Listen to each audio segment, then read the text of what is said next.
Pam Graham here. If you're new to my channel, I'm a local realtor in the Northeast Florida area, and I put out new content every week about the area, the home buying and home selling process. So today's video is going to be about preparing to get a mortgage. That way you can buy a home. So just sit back and relax and enjoy the ride. So I have this old friend, and he is very wise, and he once said, control, control. You must learn control. And that applies to buying a home. You have to control your finances. You have to control your credit, your budget.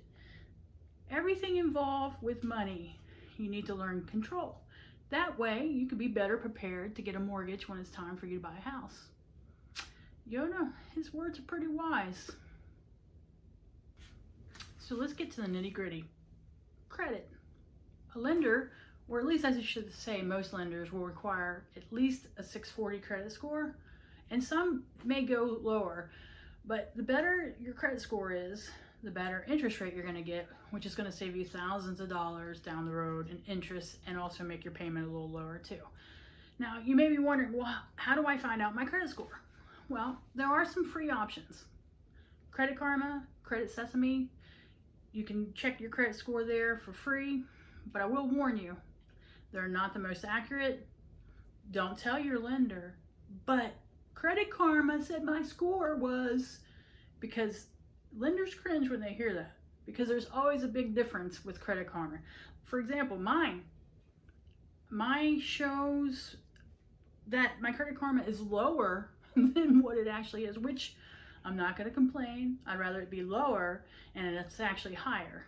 But just be aware that those are not always accurate. But it's a good place to start. I find that what's on my accounts are correct, even if the score is not. So that's a good place to go and check. Also, annualcreditreports.com, you can get a free credit report once a year from all 3 credit bureaus. Now, with the COVID, you can also check it more often too. And you can purchase your credit score there.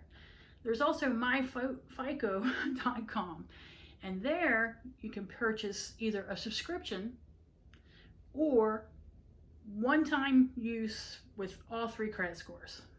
A subscription, you can cancel it at any time, so you're not obligated to stick with it.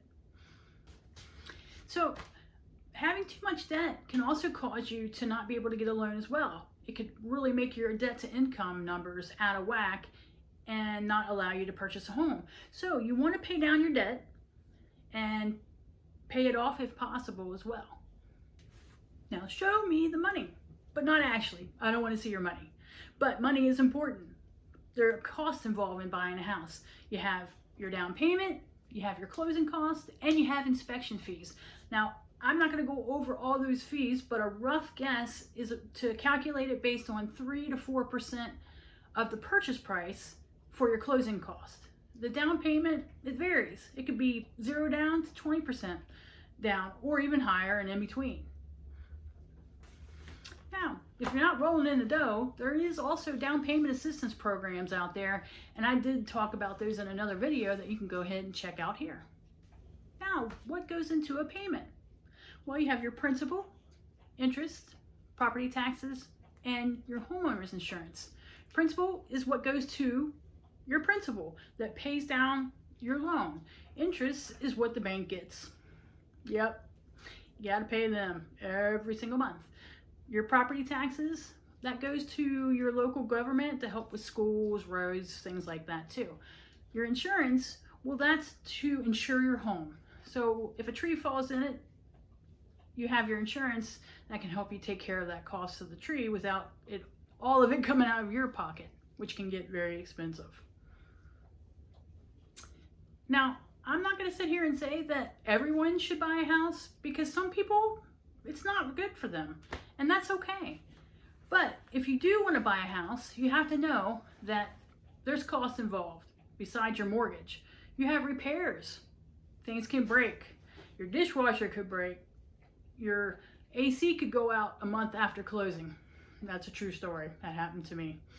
And it can get expensive. So it's a good idea to maybe have an account where you allot some money every month. You put into your account, build it up. Because eventually down the road, you're going to need to put a new roof on. And they get very expensive. So it's good to have that started.